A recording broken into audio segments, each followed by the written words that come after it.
NT Ramarao గారితో భోజనం ఏంటి, ఎస్ చంద్రబాబు నాయుడు గారి పక్కన తిరగటం ఏంటి, ఎస్ చిరంజీవి గారితో పాటు మీరు పనిచేయటం ఏంటి, Yes. నాకు నిజంగా తెలియదు. ఎస్ ఒకసారి ఆ ప్రయాణం చెప్పండి, ఈ రాజకీయ ప్రయాణం అసలు మీకు అసలు ఎట్లా అబ్బింది చెప్పండి. నేను అదే చెప్పాను కదా, నేను తెలుగుదేశంలో తెలుగు విద్యార్థి ప్రెసిడెంట్ని. ఆ తర్వాత ఎన్టీ రామారావు గారు అన్ని రంగాలను టచ్ చేసిన ముఖ్యమంత్రి ఎవరైనా ఉన్నాడంటే ఆయన ఎన్టీ రామారావు.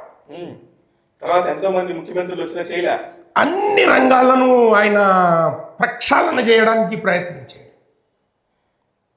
ఆయనతో వ్యక్తిగతంగా ఎప్పుడైనా మాట్లాడేవాళ్ళే సార్? అరే మాట్లాడుకోవడం ఏంటి, ఆయనతో మాట్లాడినా నేను ఎన్టీ రామారావు గారితో. ఎన్టీ రామారావు గారితో ఏం బ్రదర్ ఫోటో కావాలన్నా అన్నాడు.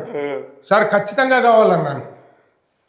ఆ రోజు కూడా ఇదే ఖచ్చితత్వం, అదే అదే అదే ఆ రోజు కూడా ఇదే ఖచ్చితత్వం. అట్లా భయం అనేది లేదు, భయం అనేది లేదు, పడను కూడా. అదే మనం ఎప్పుడైతే ఒక చిన్న అసహనంతో ఉంటామో, చిన్న ఇబ్బందితో ఉంటామో, ఎన్టీ రామారావు గారు, సూపర్. నేను ఎన్టీ రామారావు గారు ఈ ఫోటో తీసేటప్పుడు ఆ రోల్ అయిపోయింది.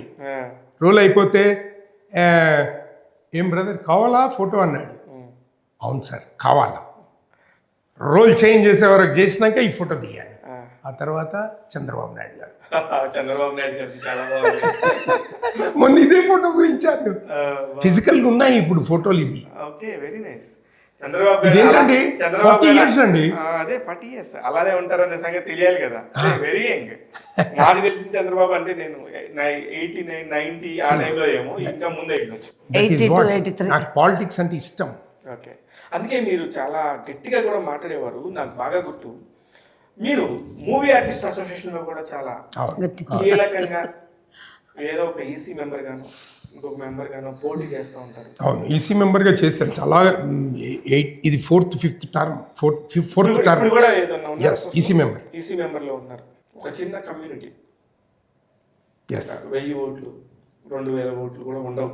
ఎస్ అలాంటి ఒక దానిలో తెలుగుదేశం చూసి వచ్చిన మీరు, ప్రజారాజ్యం చూసి వచ్చిన మీరు, మూవీ ఆర్టిస్ట్ అసోసియేషన్ అనే ఒక చిన్న సంస్థలో, అది ఒక ఇండివిజువల్ సంస్థ, 24 శాఖల్లో ఒక శాఖ, అంత గొడవలు అంత కొట్లాటలు జరుగుతున్నప్పుడు as a senior citizen, as a leadership qualities ఉన్న శ్రీనివాస్ గారు ఎందుకు ఇలా మాట్లాడుకోవటం, ఎందుకు మన జనాల్లో ప్రేక్షకుల్లో చులకనైపోతాం అని అని అని మాట్లాడే సందర్భం రాలేదా? ఒకవేళ మీ మనసుకు తెలియలేదా? మీరు కూడా వన్ ఆఫ్ ది మెంబర్ కాబట్టి మనకెందుకు లేదు ఊరుకున్నారు? అట్లా కాదు, అది అందరికి ఈగోలు అన్నాం చూడు. బిగినింగ్లో నువ్వే అన్నావు ఈగోలు ఉంటాయి సార్ అని. ఉన్నాయని చెప్పాను.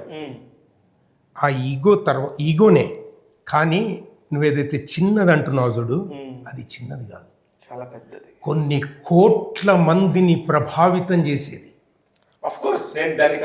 నేనేమంటున్నా, ఎందుకు ఆ జీల్ ఎందుకు ఉంటుందంటే, అక్కడ మాట్లాడిన మాట కొన్ని కోట్ల మంది పోతుంది. కరెక్ట్.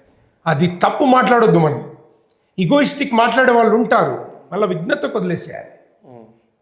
కానీ మనం మాట్లాడేది మాత్రం ఆల్వేస్ 10 మంది సమర్థించేటట్టు నా సెన్స్. ఇక్కడ నేను కూడా 4 కిలోమీటర్లు ఉన్న ఫిలిం నగర్ని దైవంగానే భావిస్తాను. ఎస్, 4 కిలోమీటర్లు ఉన్న ఈ ఫిలిం నగరు ఈ ప్రపంచం నలుచెరగులో ఉన్న తెలుగు వాళ్ళందరినీ ఒకటి చేస్తుంది. ఒక సినిమా ద్వారా, ఒక నటుల ద్వారా, 24 శాఖల్లో ఒక శాఖ ద్వారా 100% నేను కూడా ఒప్పుకుంటాను. కానీ అంత రచ్చ చేసుకుంటాం. రచ్చ వ్యక్తిగత రచ్చ, అది వ్యక్తిగత రచ్చ, ఈగో రచ్చ. అదే దానికి కూడా దానికి నో కంట్రోల్స్. ఇండివిజువల్ ఇది. నీ ఈగో నీది, నా ఈగో నాది. Good ego or bad ego, what ever. Ego అనేటివి మంచి కూడా ఉంటాయి, మంచి ఈగోస్ కూడా ఉంటాయి. దానికి మంచి ఈగోస్కి ఉదాహరణ చెప్పండి సార్ ఒకటి. మంచి ఈగోలు అంటే మా చిరంజీవి గారు మొన్న ఏమన్నారు, మంచి మైక్లో చెప్పండి, చెడు చెవులో చెప్పండి. చాలా తెలివిగా మాట్లాడుతున్నాను శ్రీనివాస్ గారు.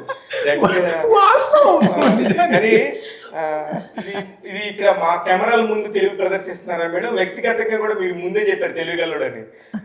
మీ అమ్మ మీ అమ్మగారు చెప్పారు అన్నట్టు పావుసేరు పుట్టిస్తాడు. పుట్టిస్తాడని.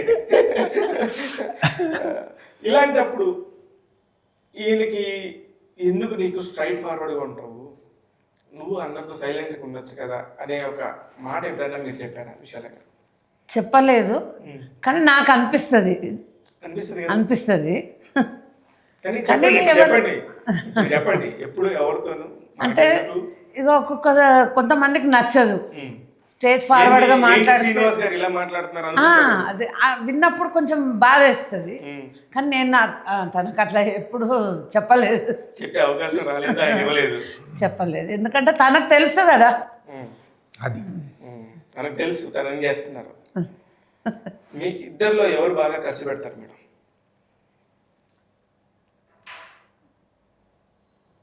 ఇద్దరం అంతే, ఈక్వల్ ఈక్వల్. ఈక్వల్. కానీ మిమ్మల్ని ఆయన్ని మధ్యలో ఎక్కడ ఎరిగటానికి ఒక సందర్భం చెప్పండి. నాకే చెప్పకుండా మీరు ఇద్దరు ఒకే సమాధానం ఒకే ఆన్సర్. లేదు, అంటే ఆల్మోస్ట్ ఇద్దరి సేమ్ ఉంటుంది. అదే కానీ మా పిల్లల విషయంలో నేను ఇంకొకటి చెప్పాలి దానికి. చెప్పండి. ఈ బాండింగ్స్ ఎట్లా ఉంటాయంటే, మా అమ్మ నాన్న ఉన్నారనుకో, వాళ్ళకి ఖర్చు పెట్టేది వస్తే, ఖర్చు అన్నందుకు అంటున్నా, నేను 10 పెడదామంటే ఆమె 12 పెడదామంటది, కానీ 8 పెడదామన్నాను. ఇంకా మనకు అంతకన్నా ఎక్కువ ఏం కావాలి మగవాడికి ఒక భర్తకి తల్లిదండ్రులను మంచిగా చూస్తే ఇంకా మనకి ఇంకేం కావాలి చెప్పు. ఇంకా అసలు ఏమవుతుంది, అవసరం లేదు. నిజం మీరు చెప్పింది. ఎంత మంచి నీతి చెప్పారు. తను యుఎస్ లో ఉన్నప్పుడు మా అత్తయ్యకు కన్ను ఆపరేషన్స్ చేపించాము. అయితే నేనే తీసుకెళ్ళిన, అంటే బావగారు బిజినెస్లో బిజీ ఉంటే, సరే అన్నిటికీ మా అత్తయ్యని మామయ్యని హాస్పిటల్కి నేను తీసుకెళ్ళేదాన్ని. తీసుకొని పోయినా, చూయించిన, ఆపరేషన్ చేయించిన. అప్పట్లో 20,000 ఒక్క కన్ను, చాలా పెద్ద విషయం. చేయించిన.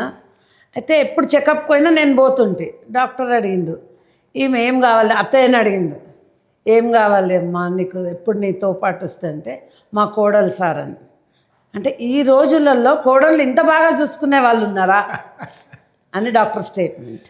అది అది ఇవ్వటంలో ఉన్న తృప్తి, అది ఇవ్వటంలో, అంటే ఒక సేవ చేయటంలో కానీ, ఒక అత్తమామలు చూసుకోవటంలో కానీ వచ్చే కీర్తి ఆనందాన్ని మీరు అనుభవించారు. అది ఒకసారి అనుభవిస్తే చాలా బాగుంటుందని తెలుస్తుంది, కానీ ఈ రోజుల్లో ఒకసారి అలా చేద్దామని కూడా అనుకోవట్లేదు. అది సాడ్ పార్ట్. అది కరెక్ట్. ఇది ఇంటర్వ్యూ చూస్తే చాలా మంది కోడళ్ళకి నిజంగా కనువిప్పు కలిగి, నిజంగా మా కోడలు కూడా అట్లాగే. అదే ఆమె ఫస్ట్ శాలరీ వచ్చింది, మా వాడిని అడిగిందంట, నేను అత్తయ్యకు మా అమ్మకు నా ఫస్ట్ పేమెంట్ మొత్తం వాళ్ళిద్దరికి ఇచ్చేస్తానంట. మా వాడు అన్నాడు, నువ్వు మా అమ్మకి ఎందుకు ఇస్తావే, నేను ఇస్తాను కదా, మీ అమ్మకి ఇచ్చుకో అన్నాడట. లేదు లేదు, నాకు ఇద్దరు ఒకటే అని చెప్పి తనకు నాకు 2 lakhs ఇచ్చింది, వాళ్ళ మమ్మీకి 2 lakhs ఇచ్చింది. అమ్మో, కంటే ఒక మంత్ సాలరీ మీ కోడలిది 4 lakhs అన్నమాట. అమ్మ శ్రీనివాస్ గారు, మీరు ఎందుకు వేషం వస్తే చాలు డబ్బులు లేవని అనుకుంటారు అనేది ఇప్పుడు ఒకటి రివ్యూలో. నేను వాళ్ళ మీద ఆధారపడను ఎప్పుడు, అంటే ఆధారపడ జనరల్గా అట్లా. నీడ్. ఇప్పుడు మీరు సంపాదించే పిల్లలకు పెట్టాలనుకున్నప్పుడు వాళ్ళకి కదా తపన వేరు. వాళ్ళు సంపాదించుకుంటారు, నాకేం ఐఎమ్ వెరీ హ్యాపీ అనుకున్నప్పుడు ఉండే ఒక తృప్తి వేరు. అది ఆ దాంట్లోనే ఉన్నాం, ఆ తృప్తితోనే ఉన్నాం.